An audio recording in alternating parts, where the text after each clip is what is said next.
apale asin su kahi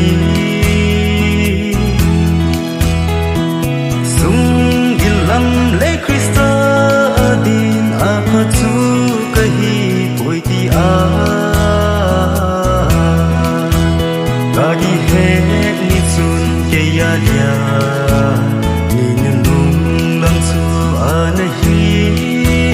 ni nung lam su anahita kahim ko hi ka gel zite lung mo naleki nepna ei ai hi zing ei ngai du le ei khuturi song tan na vai mo dan zi e hoi ba ham ki nepna sam kin hoi ba ham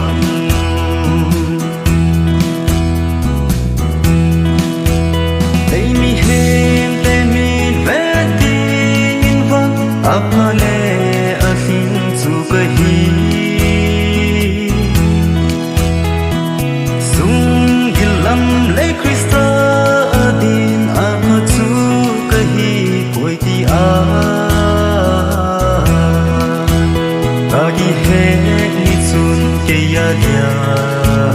ni nung lam su anahi ni nung lam su anahita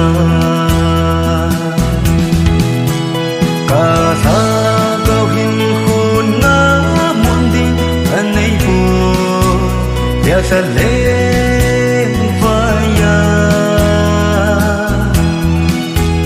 ka lai ding ka pa kai Krista mun me sim ti tai hallelujah ka ki pa e ke man nga mun ka nei ta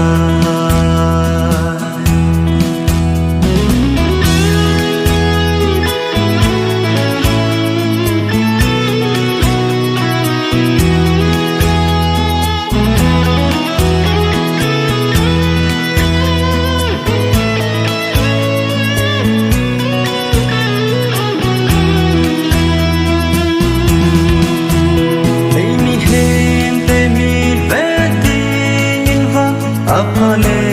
asin su kahi sung gilam le Krista adin apatu kahi poiti a kagi he ni sun ke ya dia